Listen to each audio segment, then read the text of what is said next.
Along को हराने के बाद लूफी की बाउंटी आलोंग से ज़्यादा हो चुकी होती है। आलोंग की बाउंटी 20 मिलियन होती है, लूफी की बाउंटी 30 मिलियन बेरीज हो चुकी होती है। इस बात से खुश होकर सारे स्ट्रॉ हैट्स गोइंग मैरी में मज़े कर रहे होते हैं। स्ट्रॉ हैट्स पायरेट्स लॉकडाउन पहुँचते हैं। नामी कपड़ों की शॉपिंग कर रही होती है। ज़ोरो को एक लड़की मिलती है जिसका नाम ताशिगी होता है, जिसे देखकर उसे उसकी चाइल्डहुड फ्रेंड क्वीना की याद आती है। ज़ोरो अपनी नई तलवार खरीदने के लिए एक शॉप पर जाता है।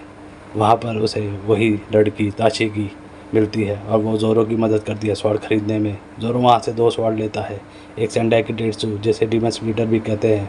ज़ोरो अपना लक आजमाता है, उस स्वॉर्ड को हवा में उछालता है और उसके नीचे अपना हाथ लेकर आता है।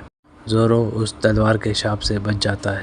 ज़ोरो की हिम्मत देखकर शॉप ओनर इपोन मार्चू उसे युबाशिरी, जिसे स्नो चेजर भी कहते हैं, वो स्वॉर्ड वो ज़ोरो को दिखाता है और उसे उसके इतिहास के बारे में बताता है। स्वॉर्ड शॉप ओनर ज़ोरो से एक भी पैसा चार्ज नहीं करता। वो दोनों स्वॉर्ड ज़ोरो को गिफ्ट कर देता है और कहता है कि स्वॉर्ड अपना मालिक को चुनती है। ज़ोरो अपनी स्वॉर्ड की शॉपिंग करके वहाँ से चला जाता है। लूफी लॉकडाउन में उसी जगह पर पहुंचता है जहां पे गोल्डी रोजर को एग्जीक्यूट किया था। बग्गी भी लॉकडाउन आया होता है आयरन बेस एल्विडा के साथ लूफी को ख़त्म करने के लिए। बग्गी लूफी की उसी जगह पर बलि चढ़ा रहा होता है जहां पे गोल्डी रोजर को मारा था। आयरन बेस एल्विडा जैसे पहले दिखती थी अब वो वैसी बिल्कुल भी नहीं दिखती। वो मोटी से पतली हो गई है, खूबसूरत हो गई है, इसीलिए लूफी उसे पहचान नहीं पाता। एल्विडा ने सुबह सुबह नोमी, जिसे स्लिप या स्मूथ फ्रूट भी कहते हैं, वो डेविल फ्रूट खाया होता है, जिस वजह से उसका फिजिकल अपीयरेंस चेंज हो जाता है।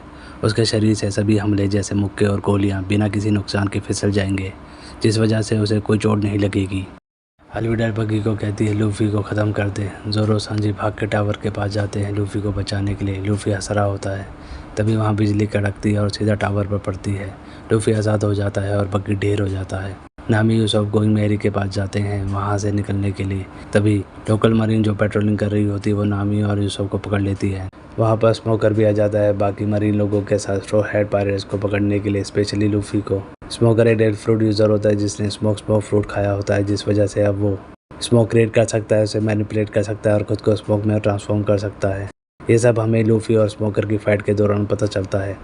तभी वहाँ एक शख्स आता है और लूफी को स्मोकर से बचाता है। उस शख्स का नाम मंकी डी ड्रैगन होता है। वो वहाँ एक तूफान पैदा करता है जो Luffy, Smoker, Buggy, Alvida, Zoro, marine, Sanji सभी को उड़ा देता है। Straw hat safely Going Merry पर आ जाते हैं और अपने आगे का सफ़र कंटिन्यू करते हैं। नामी, हम कहाँ जा रहे हैं? हम ग्रैंडलैंड कब पहुँचेंगे? ग्रैंडलैंड पहुँचने के लिए हमें रिवर्स माउंटेन जाना होगा, तो फिर देर किस बात की, चलो चलते हैं।